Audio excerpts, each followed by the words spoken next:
Euh, Salut tout le monde, bonjour, bienvenue pour on est mercredi, c'est l'Expert Talk. Ça fait plaisir de vous retrouver. Vous remarquerez que ce coup-ci on est à l'heure. Alors je triche parce qu'on a un petit problème technique en backstage, un micro qui a sauté dans Discord de manière impromptue. Voilà, ça arrive. Donc on va discuter 30 secondes avant. Voilà, en tout cas, il y a beaucoup de monde dans le live, ça fait plaisir.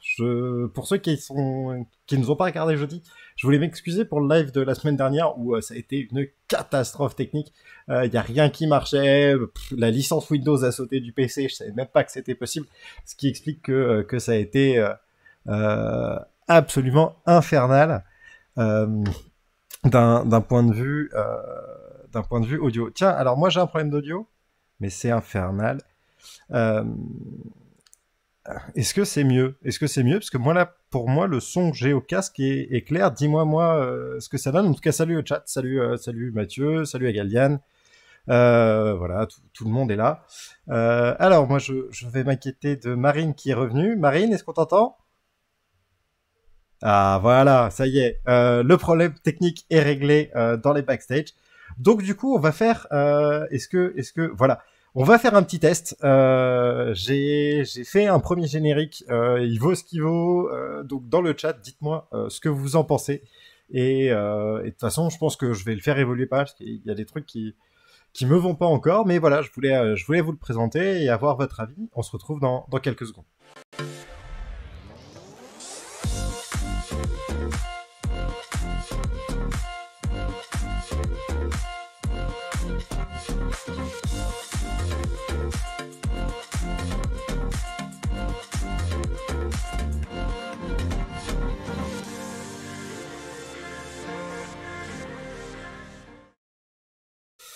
Et voilà, bonjour les filles, vous êtes en live, je vous ouvre le son avant qu'on me dise on n'entende pas les filles, ça y est, le son est bon. J'en profite pour passer un petit bonjour à tous ceux qui nous regardent en replay sur YouTube.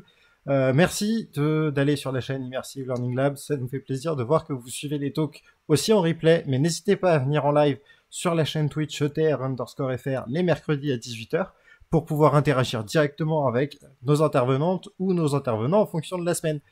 Les filles, je crois que le sujet du jour est affiché en grand derrière vous, c'est VR et gamification. Alors moi je vais dire ludification parce que j'aime bien le français. Voilà, je vous laisse avec ces paroles et à vous la piste. Bonsoir. Bonsoir à tous. Bonsoir à tous. Très content effectivement de vous retrouver ce soir sur ce sujet ô combien intéressant et avec une petite surprise pour la fin sur le format. Donc voilà, bienvenue à vous tous. Ce soir, donc, on va vous parler de ce sujet-là, de la gamification, donc de la ludification, dans le sens où, effectivement, la réalité virtuelle a apporté une nouvelle envergure à plein de domaines, en fait, et notamment a permis de ludifier un petit peu beaucoup de sujets. Et en fait, par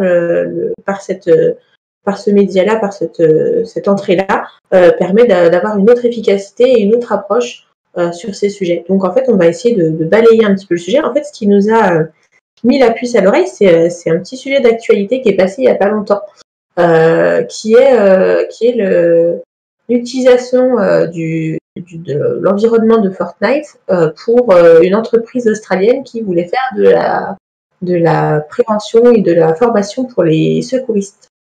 Il faut savoir que dans beaucoup de pays anglo-saxons, les personnes qui font du soin d'urgence, donc tous les paramédicaux, les ambulanciers, les choses comme ça, en fait, n'ont pas les mêmes formations qu'en France. Et l'important, c'est déjà de stabiliser le patient sur place et d'apporter et de l'emmener très rapidement. Et en fait, il y a toute une gestion de l'urgence qui n'est pas du tout la même qu'en France. Et en fait, ils ont utilisé entre parenthèses, ce moteur-là pour avoir un milieu connu, avec des références connues, puisque le jeu Fortnite est ô combien connu. Et ça a permis de mettre en place cette plateforme de gestion d'urgence. Et a priori, ça fonctionne assez bien. Donc, ils ont mis les premières itérations en place qui fonctionnent bien. Et ils sont en train de travailler là-dessus. Et ça nous a paru du coup très, très parlant. Et très approprié de rebondir sur ce sujet-là.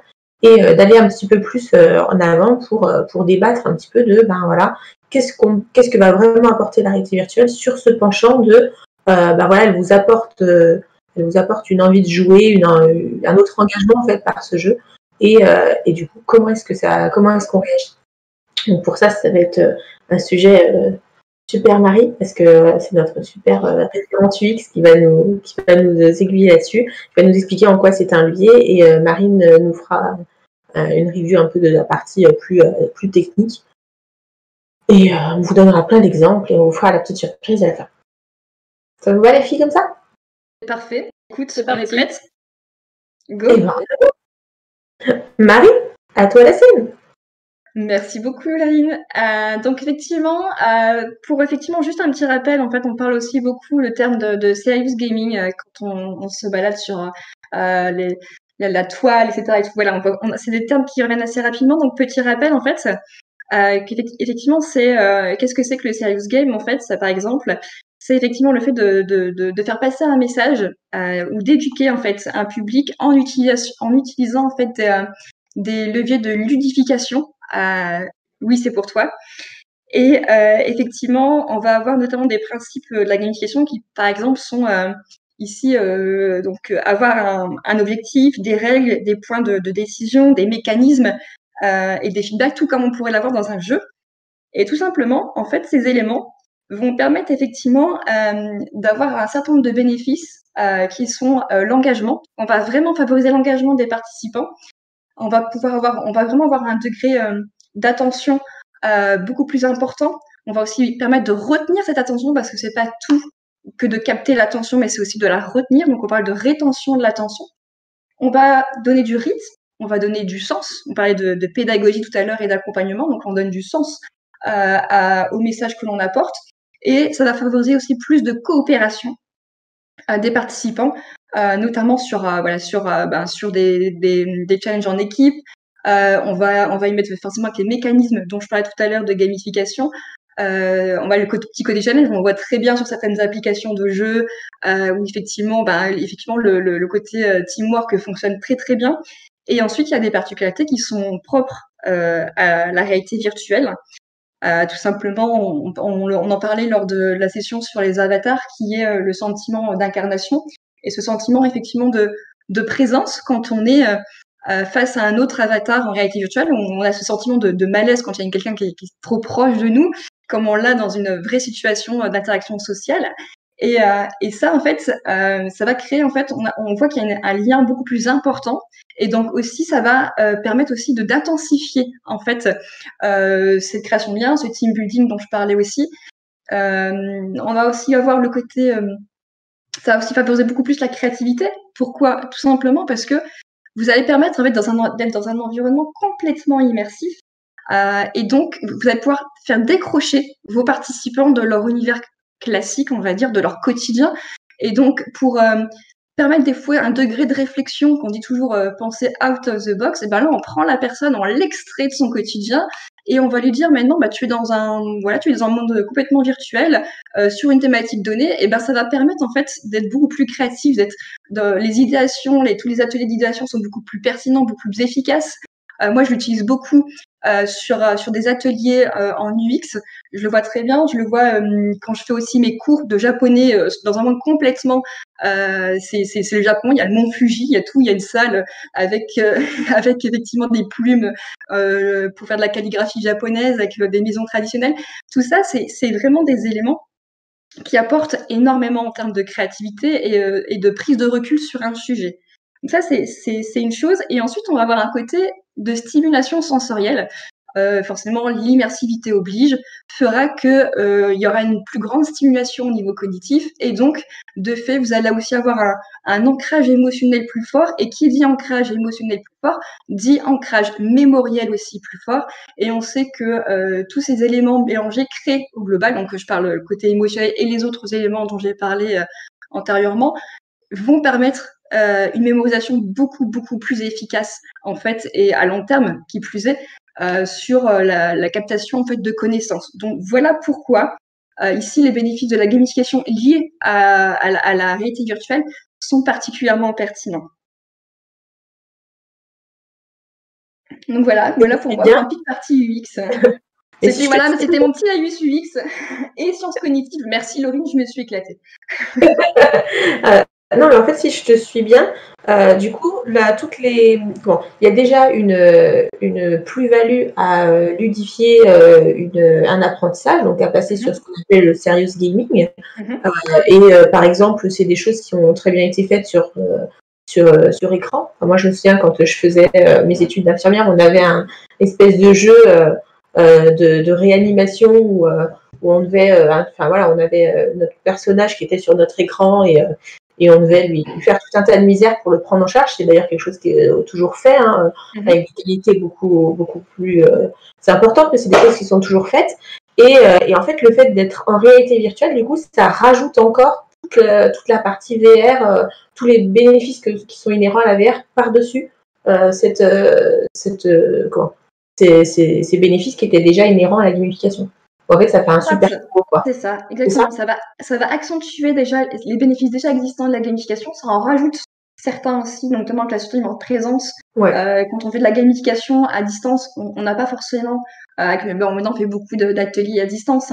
Et on n'a pas forcément ces éléments-là. Et là, du coup, on va pouvoir avoir cette surcouche en plus et profiter de ce sentiment de présence qui crée du lien social, qui crée de la cohésion d'équipe, qui crée plus de coopération encore. Et donc voilà, ça, du coup, il y a vraiment des éléments en plus. Et le côté immersif et sensoriel, stimulation qui s'accroît effectivement considérablement. Prendre l'impression d'apprendre, quoi. C'est ça. Et du coup, ça, c'est sur la partie apprenant. Alors, du coup, moi, il y a deux questions qui me viennent. C'est d'une part la partie production du contenu, parce que j'imagine que pour réfléchir à un contenu qui soit approprié, Marine, tu pourras peut-être nous en dire plus, mais pour réfléchir à des contenus qui soient plus appropriés dans ce terme-là, c'est-à-dire qu'ils soient ludiques et puis qu'ils s'adaptent bien à la réalité virtuelle, ça doit être plus compliqué ou la réflexion est peut-être différente. Qu'est-ce que tu en penses ? Est-ce que c'est plus compliqué? Pour moi, c'est à peu près similaire. On a fait l'exercice sur une formation mécanique à destination d'élèves en réinsertion professionnelle, donc de 14 à 18 ans concrètement. Et c'est vrai qu'en amont, on avait pas mal réfléchi en se disant, voilà, il faut qu'ils utilisent cette formation, il faut qu'ils retrouvent des codes. Donc on s'est fortement inspiré du monde du vidéo.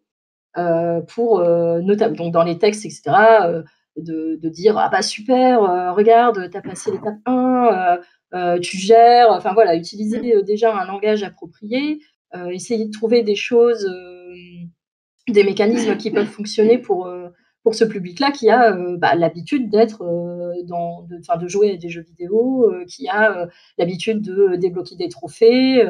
Alors après, on a plusieurs profils. Il y a ceux qui vont essayer les try harder, comme on dit, qui vont essayer d'avoir tous les trophées, toutes les choses, tous les à côté à 100%.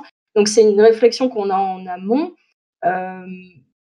Qui est la même en fait que je pense que quand tu fais un programme de serious game sur tablette ou sur desktop.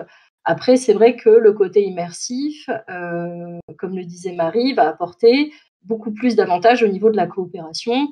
Si on fait une formation à plusieurs, on a effectivement ce sentiment de présence qui est beaucoup plus sympa. Et quand il faut du coup se mettre ensemble pour passer un niveau ou pour réaliser une action, c'est vrai que ça marche beaucoup mieux comme ça, quoi. Le sentiment d'immersion aide énormément.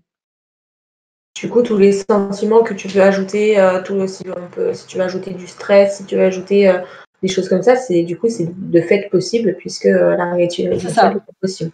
Ce qu'on ne peut pas avoir effectivement sur une tablette parce que on a toujours ce regard extérieur. Et puis les formats, les formations ne sont pas forcément poussées à ce point-là non plus en e-learning, donc on peut se permettre quelques latitudes, on va dire, en VR sur ce point-là. Je me souviens des épreuves en e-learning où on avait le scope qui bipait. Et en fait, c'était presque un jeu de faire biper le scope parce qu'en fait, vu que c'était un personnage sur un écran, alors que je pense que immergé avec le personnage qui commence à convulser en VR, je serais pas dans Ce serait pas la même. ça. Je pense pas. Et pareil, pour rebondir dessus, j'avais vu une étude sur les formations militaires. Et effectivement, un des gros critères très compliqués, c'est de reproduire cette situation de stress dans la prise de décision à court terme. Où effectivement, quand on est en entraînement, on sait, entre guillemets, même s'il y a un contexte, des fois, voilà, ils sont dans des bâtiments désaffectés, ils essaient de rapprocher au plus, mais on sait que voilà, on tire sur les cibles en carton, etc. Il y a encore, voilà, on peut pas faire de la vraie mise en situation. Là, sur le côté vert, du coup, on est un peu plus proche, en fait, sur les processus cognitifs qui sont réellement mis en place dans des situations d'urgence, dans des décisions à très court terme de process, hein, de décision, et au niveau cognitif très, très complexe à gérer pour l'être humain. Et du coup, la VR est très, très pertinente, typiquement pour ça, pour l'aviation. Pour les pilotes, voilà, typiquement aussi. Donc, il y a vraiment des cas, et les urgences en font partie aussi, Laureline. Donc, effectivement, comment tu fais pour réanimer quelqu'un en urgence sans être en stress? Sans être en stress, t'as l'habitude, et pour avoir l'habitude, tu t'entraînes. Tu t'entraînes. Mais c'est un sujet d'ailleurs dont j'ai parlé. Les filles, j'ai une petite question du chat qui est intéressante, parce que vous avez parlé justement du fait d'utiliser des codes du jeu vidéo où les jeunes seraient très au fait d'eux et tout à fait capables de switcher assez rapidement de l'un à l'autre. On a Héloïse dans le chat qui nous demande est-ce que par contre l'effet inverse n'existe pas, c'est-à-dire que le fait d'être très gamifié fasse décrocher des personnes non familières avec les jeux vidéo. Typiquement, elle va citer la tranche des 50-60 ans et en se demandant s'ils vont pas être un peu déstabilisés. Si, c'est pour ça que tous les contenus doivent être adaptés en fonction de la cible. Là, nous, concrètement, on savait que ça serait utilisé dans cette tranche d'âge, donc on l'a pensé comme ça. Mais c'est vrai que le contenu est adapté en fonction de l'âge. On ne fera pas du tout la même chose pour des adolescents que pour des personnes de 50 ans et plus. On sera sur un autre registre et on s'appuiera sur d'autres codes peut-être plus classiques, effectivement.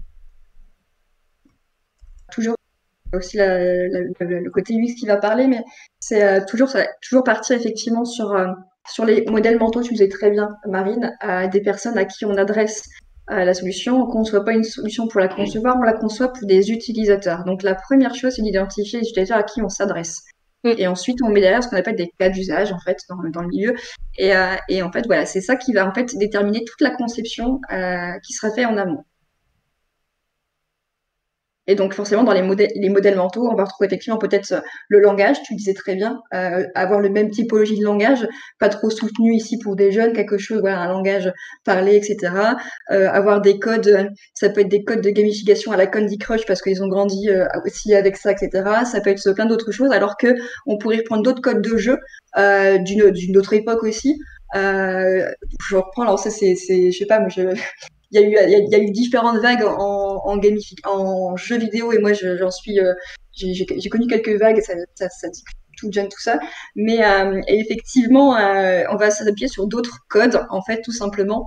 Je sais pas, là je n'ai pas d'exemple en tête, mais je vais pas partir sur des trucs clichés en mode Tetris non plus, parce que c'est vraiment on va vraiment très loin, mais l'idée c'est ça, c'est même si les codes qu'on va reprendre, en fait, les associations d'idées qu'on va faire et les habitudes sur le milieu de la formation des différentes typologies et segments d'âge va être en lien systématiquement. Donc c'est vraiment important de dire qu'on conçoit pour un type d'utilisateur. C'est la clé. Après, je pense qu'il y a des codes qui sont inhérents à tous les jeux et qui fonctionnent peut-être à tous les âges. C'est effectivement ces systèmes de récompense, des systèmes de paliers, de choses comme ça. Après, on les adapte. C'est comment on va les adapter, en fait. Voilà, comment on va les adapter. Mais finalement, il y a des codes qui restent les mêmes. Ça, ces codes-là, voilà, c'est les codes un peu piliers du jeu vidéo, quoi. On a toujours eu ce côté de monter en niveau, de récompense, qui crée les mêmes mécanismes de récompense dans le cerveau, enfin tout ce qu'on connaît, hein, les boucles de récompense cognitive, etc. Donc tout ça, ça fait appel à des mécanismes qui sont ancestraux, en fait, qui sont humains, qui sont biologiques de toute manière. Donc on s'est appuyé sur ça dès le début de la création de jeux vidéo. Et on continue. C'est juste comment on les traduit qui va changer. Et du coup, tout à l'heure, on était parti sur l'exemple, enfin sur différents exemples. Par rapport au alors tu nous as fait une super slide sur la gamification en sport VR, et c'est vrai que c'est quelque chose dans tout ce qui est, comment? Réalité virtuelle pour le sport qui est très, très utilisé, et du coup qui fait qu'il y a des compétitions qui se sont créées là-dedans. Je sais que, par exemple, Beat Saber, il y a des compétitions Oui. là-dedans. Enfin, voilà, et même en interne, ça crée une cohésion d'équipe formidable. Je me souviens, je connais une boîte où justement ils se faisaient des concours tous les midis, c'était à celui qui allait le plus loin, qui avait les meilleurs scores. Enfin voilà, donc c'est des choses qui sont très très très pertinentes. Du coup, est-ce que tu peux nous en dire?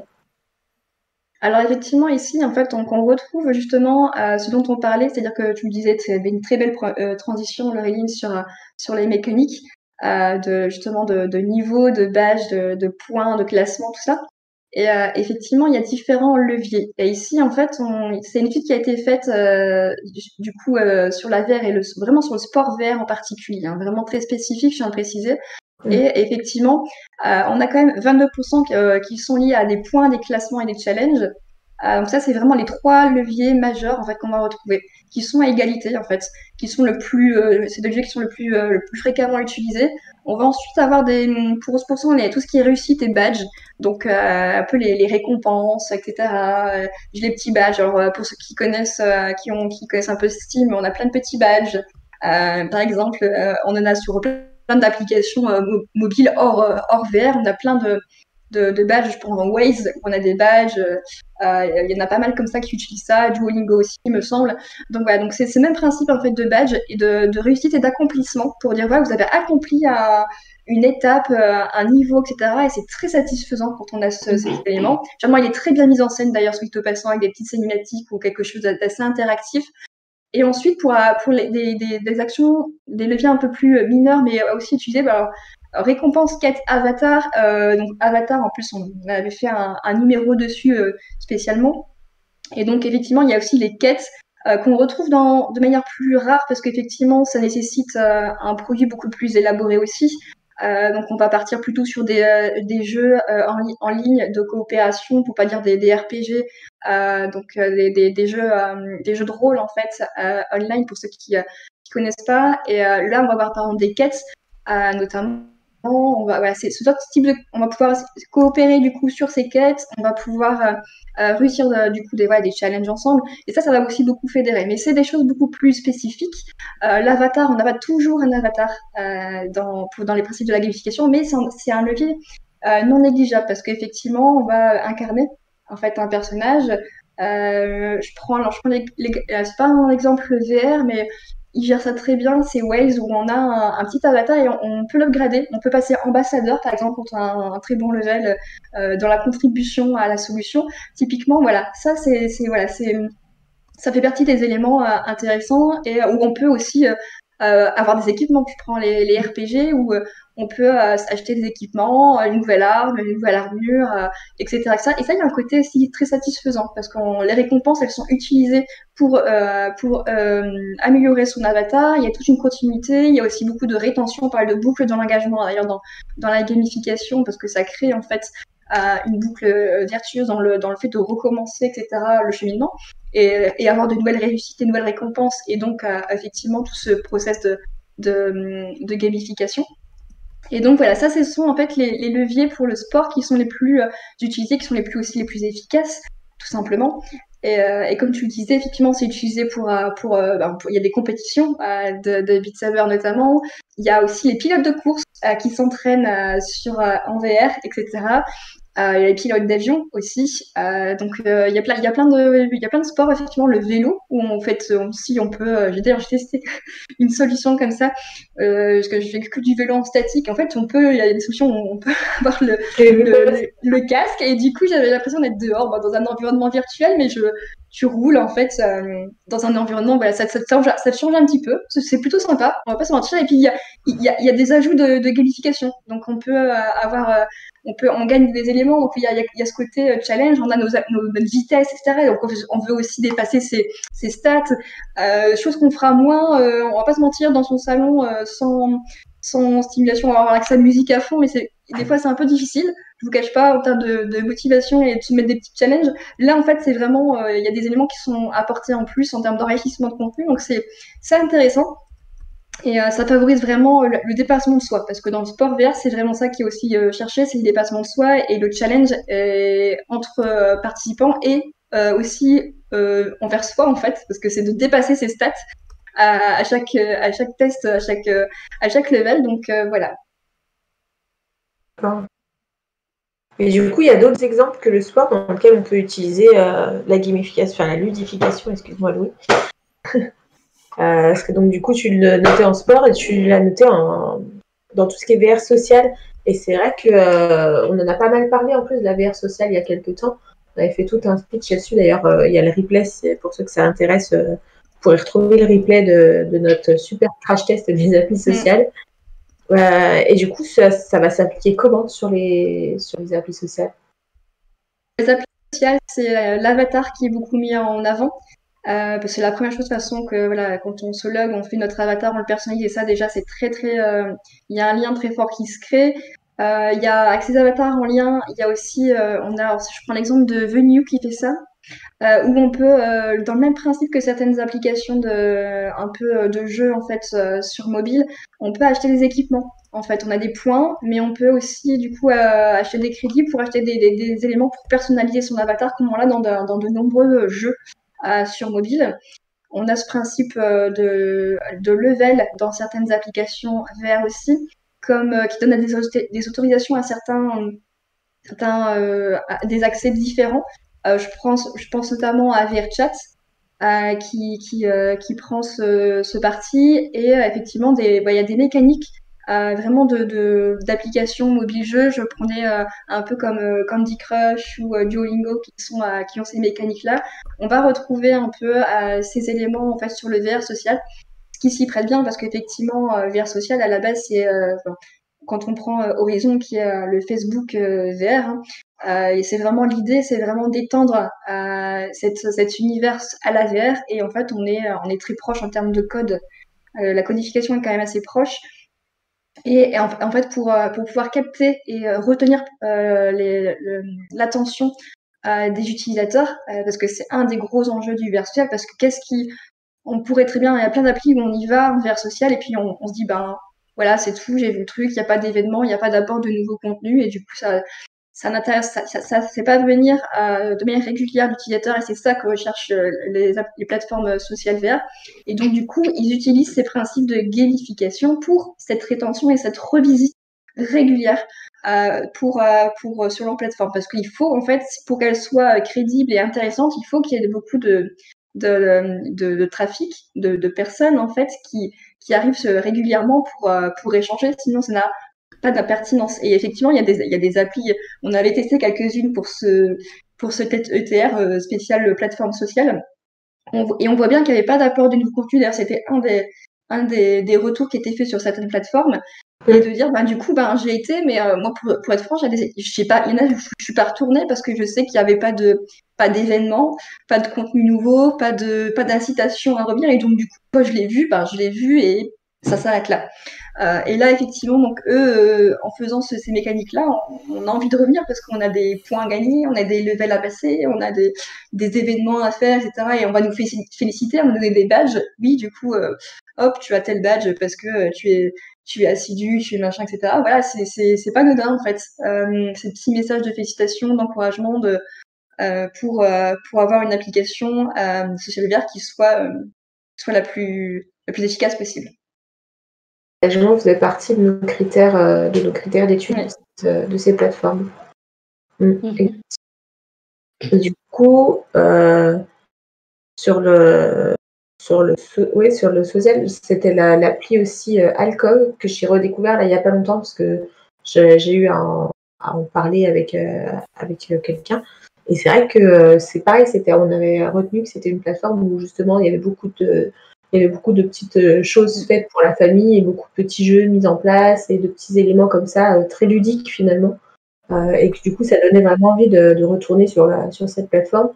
Et je pense que même à l'extrême limite, on peut imaginer qu'une plateforme qui soit même peut-être moins qualitative en termes de rendu graphique ou choses comme ça, si elle donne envie par ces codes-là d'y revenir, elle sera peut-être plus utilisée qu'une super appli, super propre, super belle, mais qui finalement est un petit peu triste, quoi. Qui est un peu, qui manque de dynamisme, qui manque d'activité, qui manque d'enrichissement de contenu, hein, parce que c'est l'enrichissement de contenu qui fait aussi en partie, mais qui c'est apporter un rythme. On parlait de rythme tout à l'heure dans les points importants de la gamification, et là c'est ça donne du rythme, ça donne du sens à pourquoi je suis là. Qu'est-ce que ça m'apporte à aujourd'hui d'être présent sur cette plateforme de social? Typiquement, moi j'ai des plateformes où j'y vais parce que je sais qu'il y a des conférences de design très connues. Design 404 notamment qui fait, pour pas les nommer, qui fait des conférences sur Altspace VR, voilà par exemple, des conférences en neurosciences sur Altspace VR. Il y a des choses improbables qu'on peut faire, que je pourrais même pas faire parce que c'est des conférences à l'autre bout du monde en anglais par des spécialistes où je pourrais pas y être en fait de toute manière. Et donc là, ça apporte une vraie valeur ajoutée où je me dis, bah voilà, je me connecte typiquement pour ça, comme je me connecte typiquement pour faire mes cours de japonais ou mes cours d'anglais avec j'ai un prof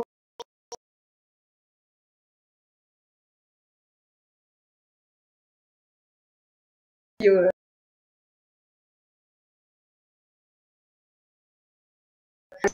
pourrait contexte, mais en ligne, c'est assez rare en fait. Et du coup, cette valeur ajoutée.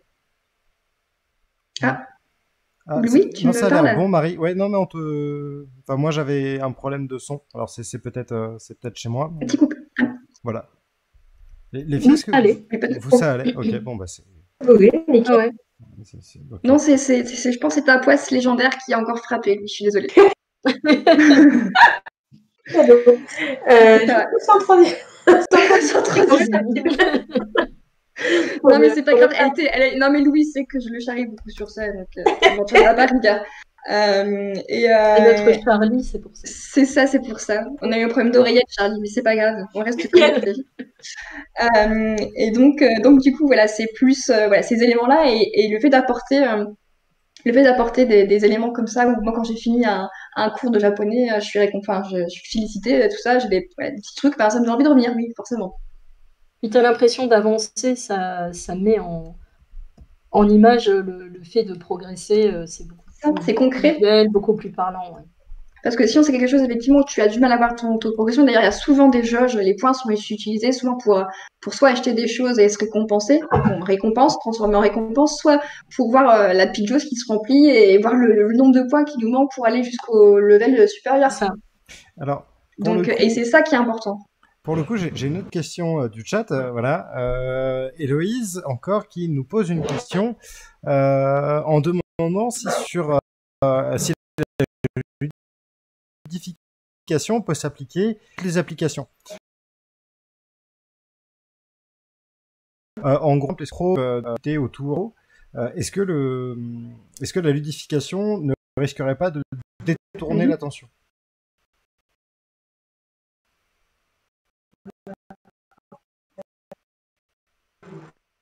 Effectivement, après, c'est quoi l'amener? C'est-à-dire qu'on va prendre des petites touches des mécaniques de gamification, mais on va pas apporter tout un univers de gamification. Clairement, on sait comment on place le curseur, tout simplement. Effectivement, sur la ligne, on pourra pousser le curseur à fond pour avoir un environnement complètement gamifié. Et on va juste prendre des petites mécaniques. Je sais pas, par exemple, je prends le cas par exemple de le LinkedIn, qui est quand même un réseau pro à la base, qui a quand même utilisé pas mal d'éléments d'engagement. Je vais prendre par exemple, je reprends, il y a des, il y a des trucs, mais ça c'est pas ça. Je reprends, j'ai déjà vu je sais plus si vous avez des éléments, mais level expert. Voilà, c'est ça exactement. La jauge y est présente. Par exemple, et elle vous félicite ou elle vous met des pop-up en disant essayez de mettre plus de contenu pour atteindre tel niveau expert, etc. et tout. Et puis quand vous avez votre petite étoile expert, vous êtes bien content, un peu sur le coding. Ça dure pas longtemps, hein, ça va pas vous faire votre semaine, mais mais vous avez quand même ce petit 2 secondes de je suis content quand même, je suis niveau expert. Et il va avoir plein de avoir les likes, de toute façon, qui vient propre aux réseaux sociaux qui vous font aussi cette petite décharge en dopamine aussi à chaque fois que vous avez. C'est les modèles mentaux des réseaux sociaux comme à l'Instagram, etc. Et tout, mais ça en fait partie parce que des fois, quand vous postez, vous aimez bien avoir ce genre de feedback. Vous allez avoir des éléments, différents petits éléments, mais vous voyez que c'est très très léger. Et en fait, ils s'en servent uniquement parce que, effectivement, entre nous, s'il n'y avait pas effectivement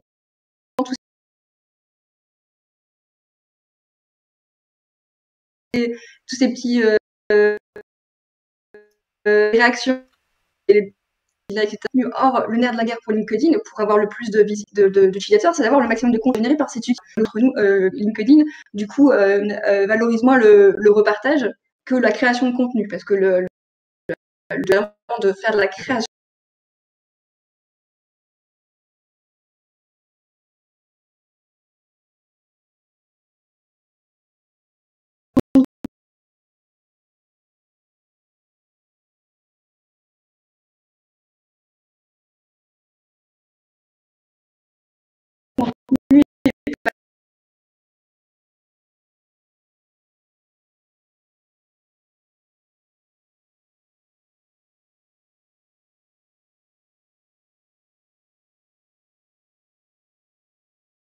uniquement du repartage, pour être orienté sur la valeur ajoutée.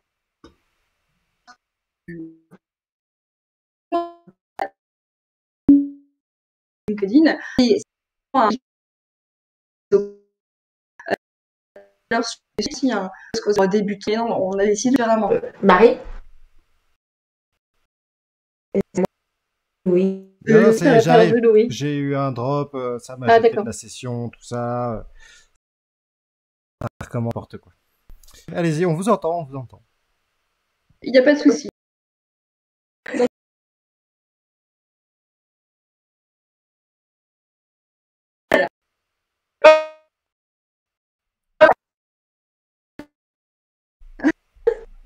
Alors, un peu différent que d'habitude. Hein. Il n'est pas du tout comme d'habitude, mais il est là.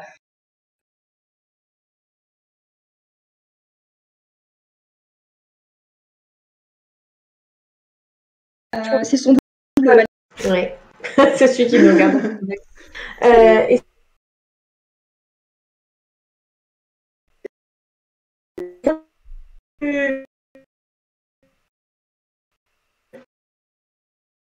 Exactement à la question qui a été posée, c'est qu'en fait, il travaille, il y a des petits éléments qui sont assez réguliers, tout ce qui est braillé, on fait des petits groupes et on est ensemble, les gestions de projet.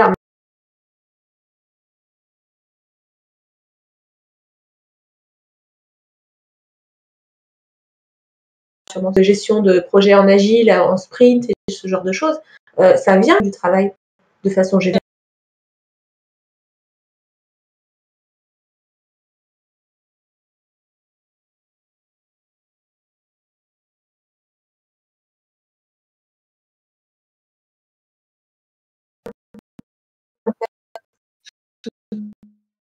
Les experts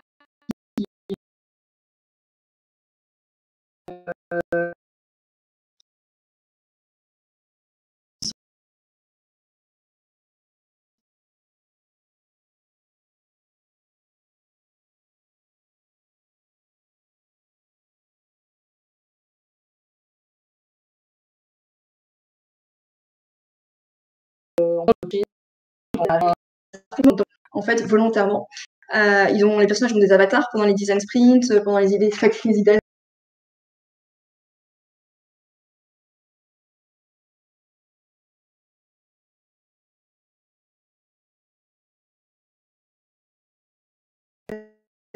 Notamment à gamifier effectivement les ateliers. Il y a toujours ce petit curseur à bien positionner. Donc,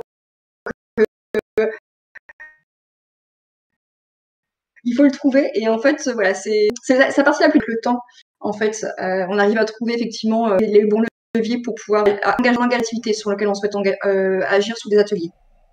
Après, il y a dans des éléments, on va dire, assez naturels qui se mettent aussi en place. On parlait tout à l'heure de bien cibler les personnes pour qui on fait les applications.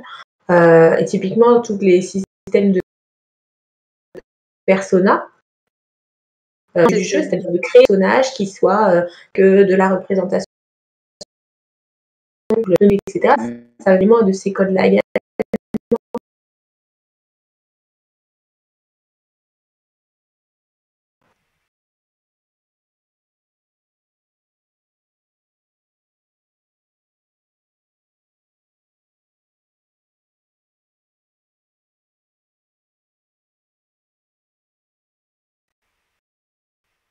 C'est ça.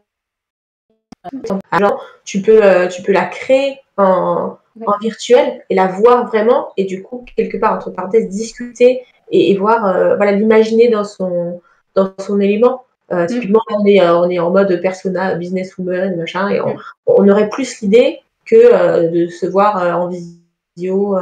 Ça nous donne une autre image. Et je pense que pour pouvoir créer des personnages comme ça, se dire qu'on se retrouve, je suis en train de lancer une super idée, mais se dire, voilà, entre quoi, pour justement créer ces personnages et se dire, ben voilà, on va créer des avatars spécifiques qui vont ressembler aux personnes pour voir comment est-ce qu'on réagirait, en fait, jouer le rôle de cette personne cible et voir comment est-ce qu'on peut l'adapter et adapter le contenu qu'on est en train de faire à cette personne-là.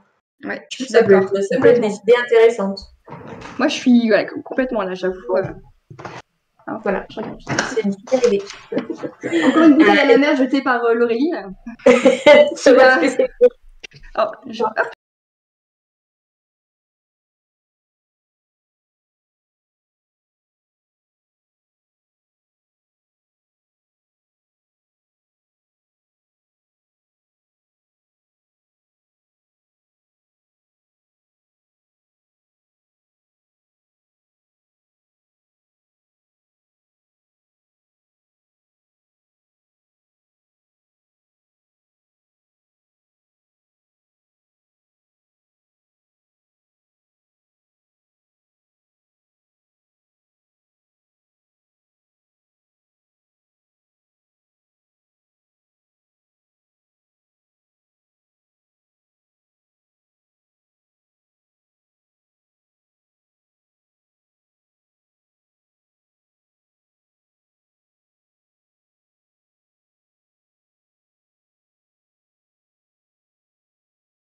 live, on puisse dire petit bug sponsorisé par Bouygues Télécom, histoire de Bah, je pense que c'est pareil avec tous les opérateurs, comme il y a beaucoup de Alors c'est bon, télétravail.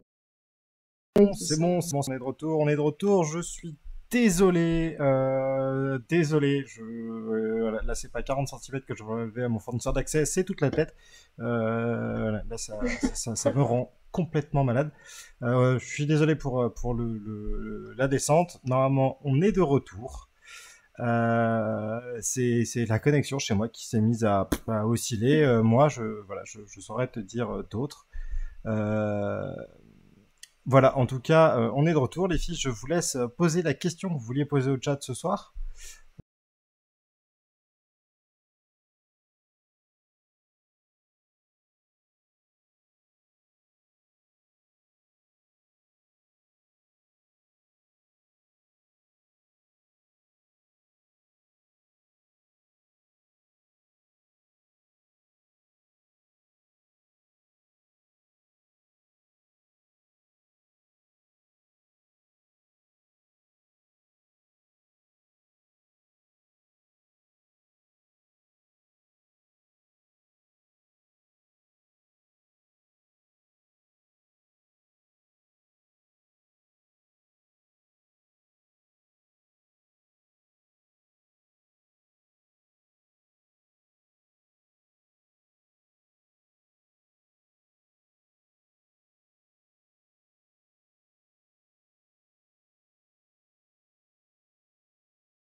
Il y a eu des nouveaux trucs qui sont tombés, donc je pense qu'il y a beaucoup de gens qui cherchent aussi là-dessus, etc.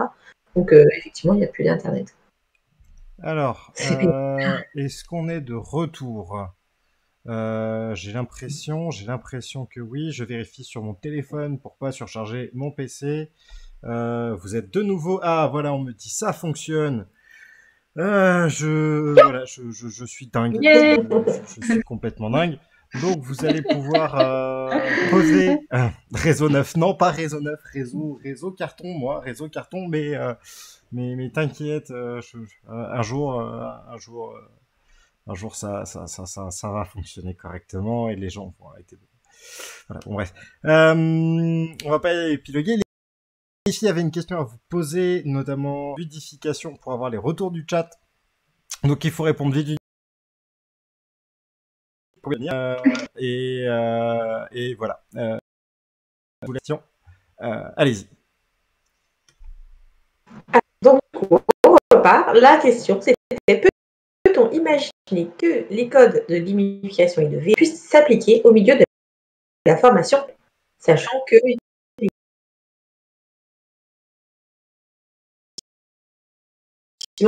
la vie qu'on avait aujourd'hui, c'est que c'est compliqué pour ce milieu-là avec que la VR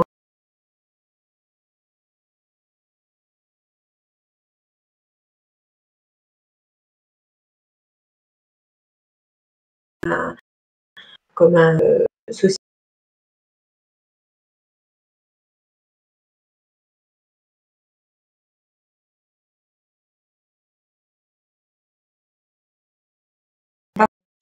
Le carnet, la question devant vous, vos opinions.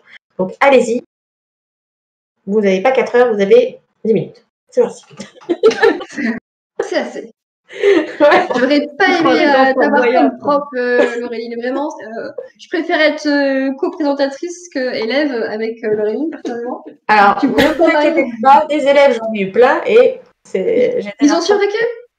Oui, non, mais je donne des petits sprints et des challenges faciles, tu vois. Non, bon, là, c'est un challenge compliqué, j'avoue. mais non, d'habitude, je fais ça. Genre, montrez-moi comment vous lavez les mains, vous avez 30 secondes. Voilà, ça marche.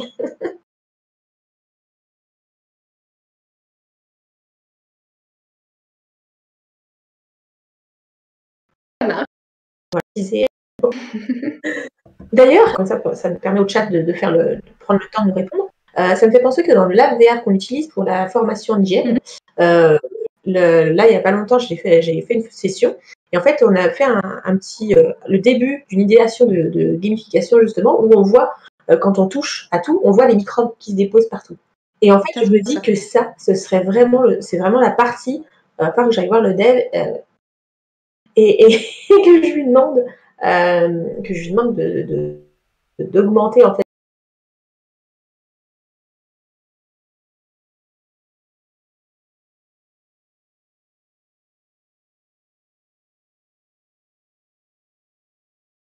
cette partie-là, que je vois parlant, en fait, effectivement, et ça donne vraiment une autre vision des choses. Donc voilà, c'est de la gamification.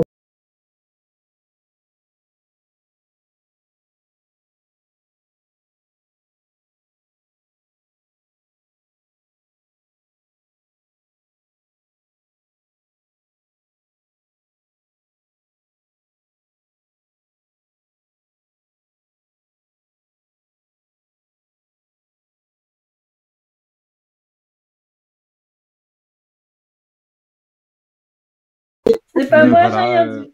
Donc, et là, on vient de retomber. Écoutez, le stream vient de retomber. Ah non, ça y est, c'est re-up. Je sais pas, je sais plus. Je vois des oscillations sur moi, ma connexion de 0 à 10 000. C'est des belles oscillations, quand même. C'est un beau delta, hein. C'est réponse dans les commentaires, sinon. Voilà, en tout cas, voilà, on nous dit aussi que il faudrait avoir, voilà, quelqu'un qui est dans le domaine des paramédics, moi, nous dit que ça devrait être plus utilisé et il l'a déjà vu, il voudrait que ça fonctionne. On me dit que c'est rep, merci les gars, c'est bon pour ma santé mentale. Après m'avoir dit que peut-être que j'hallucinais le chat, que j'ai jamais cauchemar. En tout cas, ouais, moi je suis assez d'accord avec tout ce qui est dit. Hein. C'est l'important, c'est que on arrive à utiliser les clés de ludification et de réalité virtuelle dans la formation parce que ça permet quand même d'ancrer les choses plutôt correctement. Et ça, c'est vraiment la très très bonne nouvelle. et qu'on voit pas assez. Et en tout cas, voilà, moi je sais que beaucoup de modifications que j'ai vues jusqu'à présent dans les applications est comment dire fait à la va-vite et on a des étoiles pour mettre des étoiles et en vrai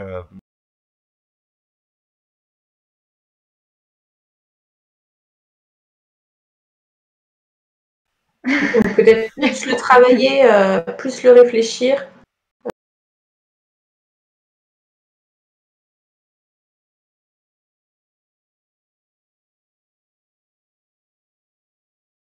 C'est vrai que ça peut être intéressant. Et en tout cas, ça permettra, je pense, d'avoir des sujets peut-être traités différemment, qui soient du coup plus engageants et effectivement qui aient plus d'impact derrière sur des sujets très importants qui sont un petit peu barbants. Je ne parle pas pour ma paroisse du tout quand je dis ça, vous l'auriez compris. Mais c'est vrai que l'hygiène, c'est quand même pas un sujet très très fun. Et en fait, c'est typiquement le genre de choses où on pourrait s'éclater un petit peu et se dire, bah voilà, on a retenu des choses différentes. Et je rejoins complètement le paramédic qui a parlé dans le chat. Oui, il faut plus de VR dans la formation des soignants, qui soit plus ludique et qui soit plus pertinente. Yes!